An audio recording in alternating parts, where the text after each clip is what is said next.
같이 사도신경으로 신앙 고백하심으로 11월 12일 수요일 아침 예배를 하나님께 드립니다. 나는 전능하신 아버지 하나님, 천지의 창조주를 믿습니다. 나는 그의 유일하신 아들, 우리 주 예수 그리스도를 믿습니다.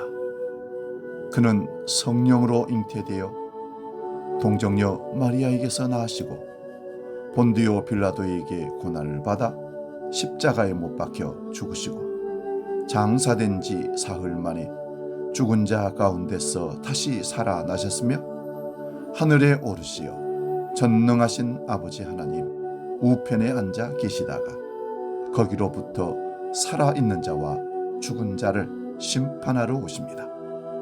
나는 성령을 믿으며 거룩한 공교회와 성도의 교제와 죄를 용서받는 것과 몸의 부활과 영생을 믿습니다. 아멘.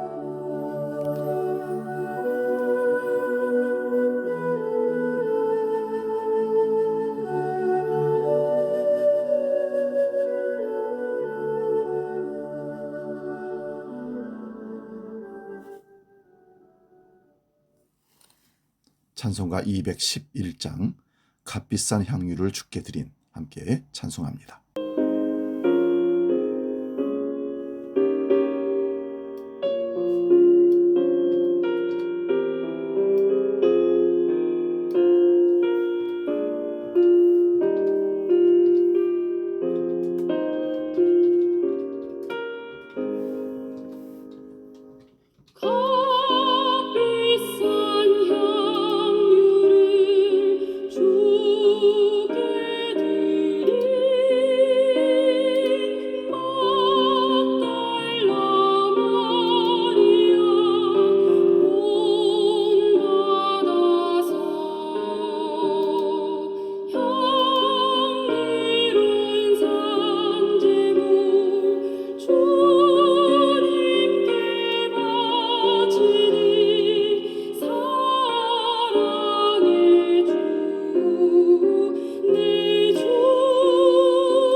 오늘 우리에게 주신 하나님 말씀은 신약성경 요한복음 12장 1절에서 8절 말씀입니다. 신약성경 167면에 있습니다. 요한복음 12장 1절에서 8절 봉독할 때에 살아계신 주님의 음성을 들을 수 있기 바랍니다. 지금 봉독합니다. 6월절 엿새 전에 예수께서 베다니에 이르시니 이곳은 예수께서 죽은 자 가운데서 살리신 나사로가 있는 곳이라. 거기서 예수를 위하여 잔치할세 마르다는 일을 하고 나사로는 예수와 함께 앉은 자 중에 있더라. 마리아는 지극히 비싼 향유 곧 순전한 나드 한 근을 가져다가 예수의 발에 붓고 자기 머리털로 그의 발을 닦으니 향유 냄새가 집에 가득하더라. 제자 중 하나로서 예수를 잡아줄 가룟 유다가 말하되 이 향유를 어찌하여 300데나리온에 팔아 가난한 자들에게 주지 아니하였느냐 하니 이렇게 말함은 가난한 자들을 생각함이 아니요 그는 도둑이라 돈길을 막고 거기 넣는 것을 훔쳐가미르라. 예수께서 이르시되 그를 가만두어 나의 장리할 날을 위하여 그것을 간직하게 하라. 가난한 자들은 항상 너희와 함께 있거니와 나는 항상 있지 아니하리라 하시니라. 아멘. 봉독한 말씀으로 바보란 소리를 들어도 좋소, 이런 제목으로 말씀의 은혜를 나눕니다. 융통성은 형편이나 상황에 맞게 일을 잘 처리하는 재주나 능력을 융통성이라 말합니다. 그래서 빠르게 변화하는 시대 상황 가운데 더 주목받는 역량으로 여겨지는 겁니다. 하지만 오늘은 융통성과 합리적인 사고를 요구하는 세상 속에서 비합리적이라고 여겨지는 모습으로 사는 것을 한번 고민해 보고 싶습니다. 오늘날 사회 조직에서 인정받는 가장 중요한 방법은 보다 합리적인 방법으로 융통성 있게 시간과 재정, 에너지를 활용해 효율적인 결과물을 도출해내는 것입니다. 반대로 고지식한 사람은 저평가를 피할 수 없습니다. 그런데 이 합리성과 효율성이 교회 안에 적용되기 시작하면서 문제가 발생하게 됐습니다. 먼저 시간 계획에 대한 합리성을 교회에 접목하려는 시도로 인해 예배의 형식도 모든 걸 간소하게 됩니다. 짧고 간결한 예배를 회중이 원하기 때문에 그렇습니다. 예배를 준비하는 마음가짐과 몸가짐은 또 어떻습니까? 정결하게 몸과 마음을 정돈하고 예배 처소로 향할 준비를 하던 과정이 많은 부분이 생략되고 말았습니다. 특히 코로나 팬데믹으로 인해 온라인 예배가 일상화되면서 더욱 편의성을 추구하는 모습이 나타나고 있습니다. 누군가에게는 라떼는 마리아라고 치부할 수 있는 이야기일 수 있지만 꼭 기억해야 할 것이 있습니다. 우리에게 믿음의 유산을 물려주신 신앙 선배들께서 준비하셨던 예배의 몸가짐, 마음가짐은 아주 특별했습니다. 우리 어머니 아버지를 비롯한 신앙의 선배들은 예배 전 가장 깨끗하고 좋은 옷을 준비했습니다. 단순히 외형적인 부분에 대한 점검이 아닙니다. 몸이 흐트러지면 마음도 자연스레 따라갈 수밖에 없는 것처럼 우리의 예배를 받으시는 하나님께 우리의 중심이 어떻게 바로 세워져 있는지 중요한 가치를 두고 예배해야 할 것입니다.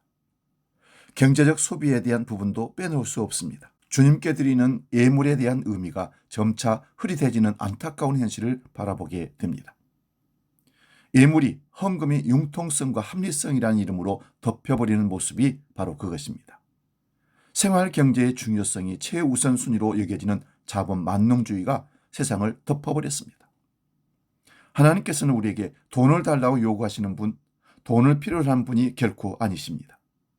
우리의 삶을 책임지시고 돌보시는 하나님께 우리가 드리는 예물이 바로 자신의 모든 것을 아낌없이 드렸던 여인의 두렵돈이 되어야 할 것입니다.